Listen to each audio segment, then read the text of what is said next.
जय राधा माधव कुंज बिहारी, जय राधा माधव कुंज बिहारी, जय गोपी जन वल्लभ श्रीवरधारी,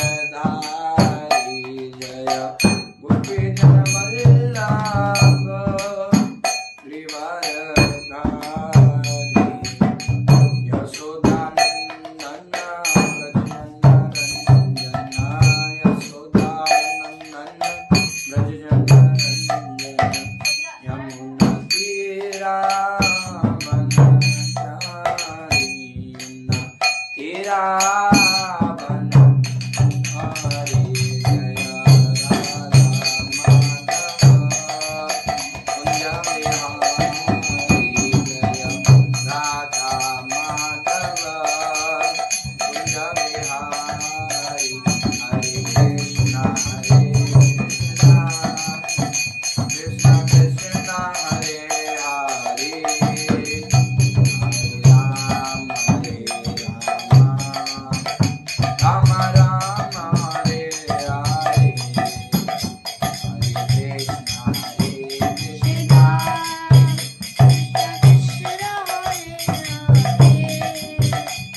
भक्तिवेदांत स्वामी शिला प्रभुपाद की, अनंत कोटि वैष्णव वृंद की, निताय गौर प्रेमानंदे। हिज होलीनेस भक्ति आश्रय वैष्णव स्वामी महाराज की जय। I offer my respectful obeisances unto His Holiness Gopal Krishna Goswami Maharaj ki jai.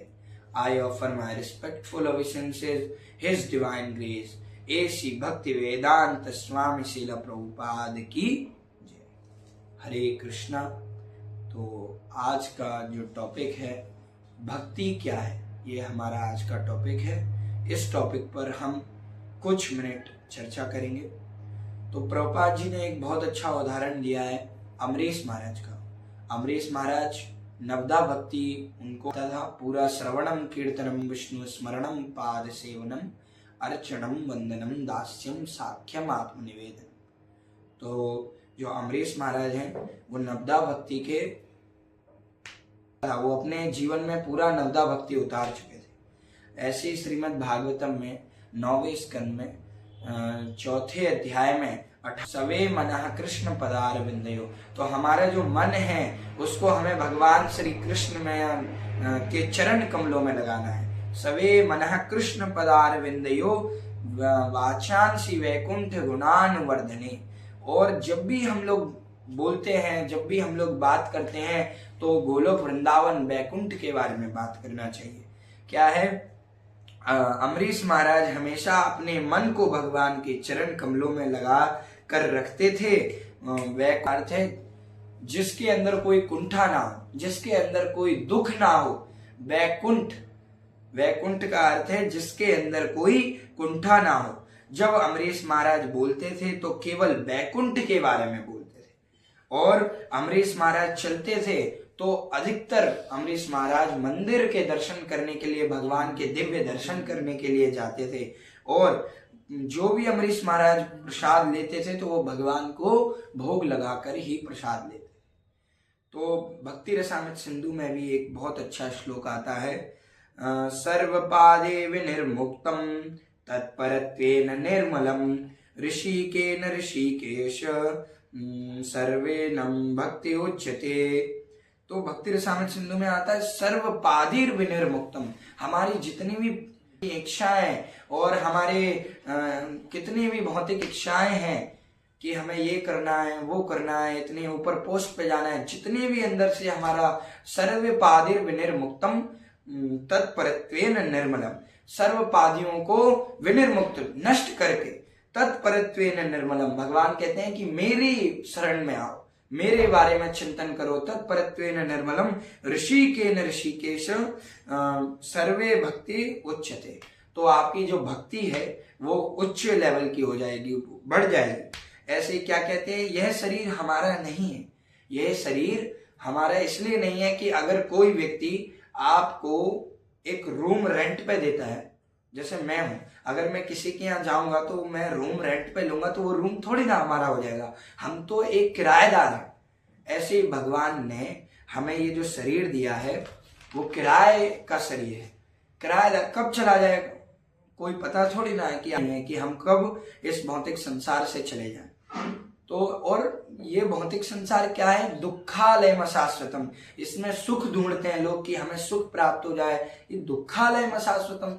दुख की चीज में दुख ही मिलेगा। सुख तो सिर्फ भगवान श्री कृष्ण की चरण कमलों में, उनकी कथाओं में है। प्रभुपाद जी और चेतन महाप्रभु भी बहुत अच्छा वर्णन करते हैं। साधु संग सर्व शास्त्र कहे, लव मात्र साधु संग सर्व सिद्धि हो। अगर हमें लव मात्र क्या है कि सेकंड का 14वां हिस्सा उसको लव कहते हैं। लव मात्र साधु संग सर्व सिद्धि हो, तो हमारी सारी सिद्धियों को प्राप्त हो जाती है। तो हमें क्या करना चाहिए कि मनुष्य जन्म पाया राधा कृष्ण ना भजिया, जानिया सुनिया विष खानू। ये मनुष्य जन्म मिला है और राधा कृष्ण का भजन नहीं कर पा रहे हैं तो जानबूझकर विष खाने के बराबर है।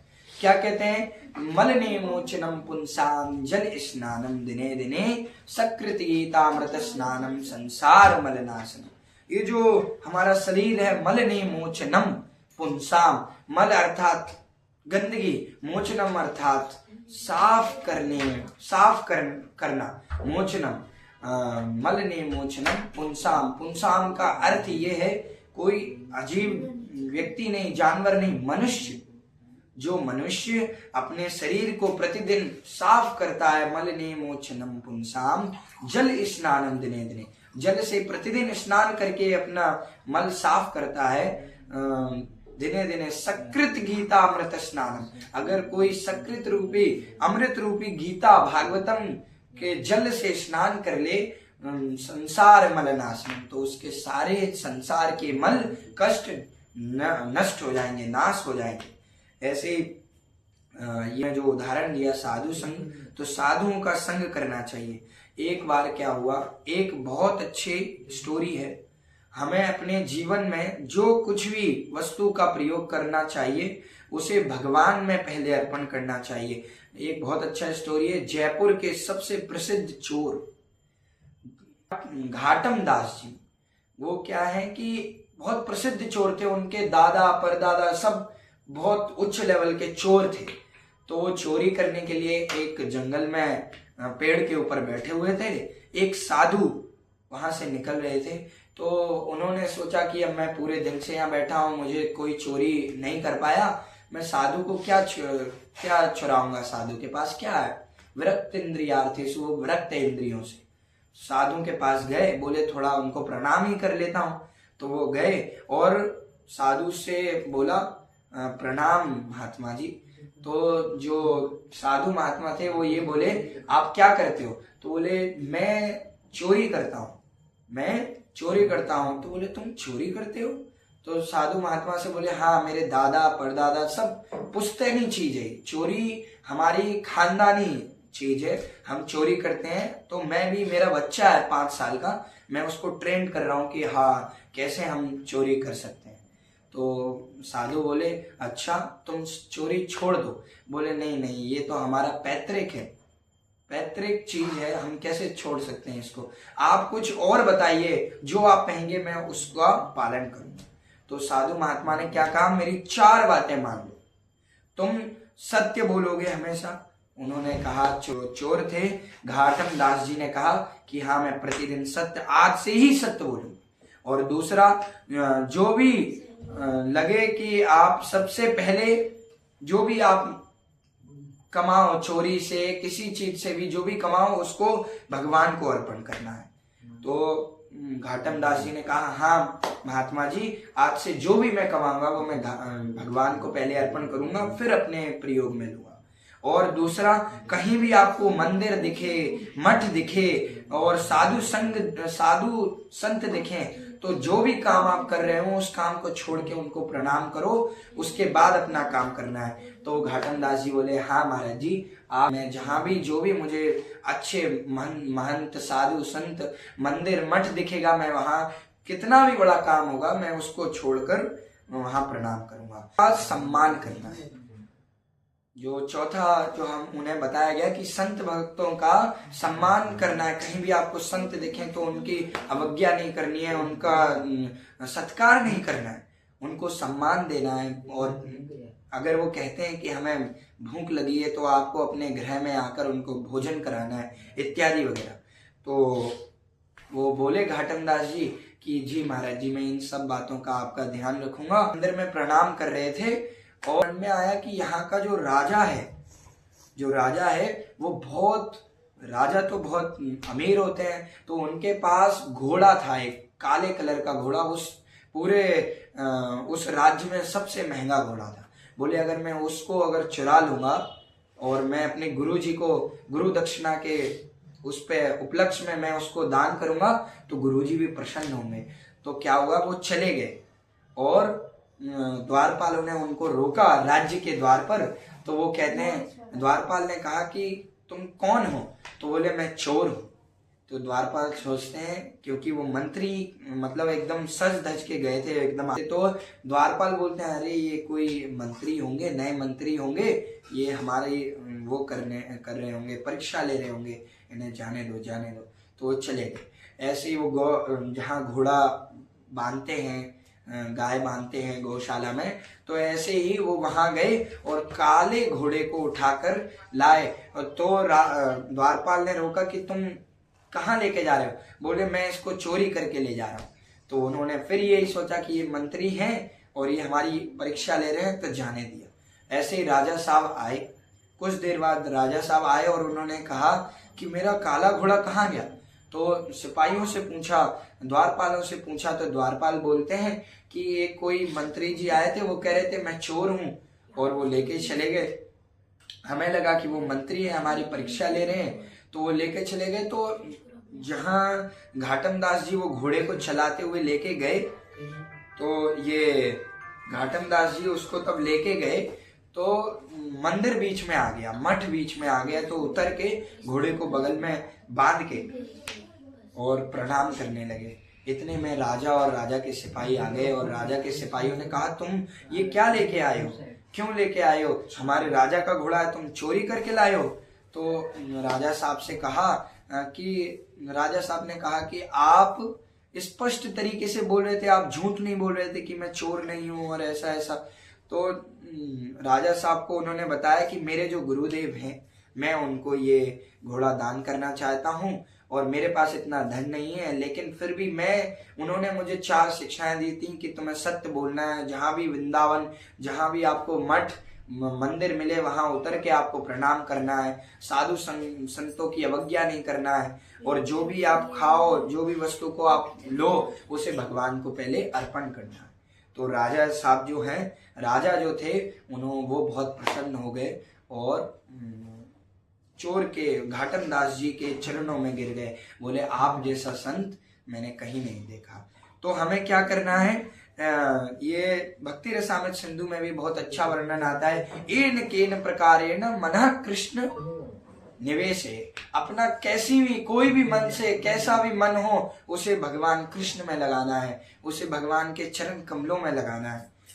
कई लोग क्या है कि हम लोग इस्कॉन में आए और लगता है कि अरे हम सीनियर भक्त बन चुके हैं, तो जो जूनियर भक्त हैं हमारे उनको हम डांट सकते हैं। नहीं, गोपिर भरतुर पद कमलियो दास दासान दासा। हमें हमेशा दासों के दास बनना है, बॉसानु बॉस नहीं बनना है, दासानु दास बनना है। तो हमें अपने जीवन में ये चीजें उतारना चाहिए। प्रभुपाद जी के ग्रंथों को पढ़ना चाहिए, भगवत गीता भागवतम पढ़ना चाहिए। मलिने मोचनम पुंसाम, अपने मल रूपी अज्ञान को मलिने मोचनम पुंसाम जल स्नानम दिने दिने सकृत गीतामृत स्नानम, जो भागवतम गीता रूपी जो जल है उससे स्नान करना चाहिए प्रतिदिन। तो हम सब आप सबसे निवेदन है कि आप भगवत गीता भागवतम का स्मरण करें, पढ़ें और अपने जीवन में उसको उतारें। हरे कृष्णा।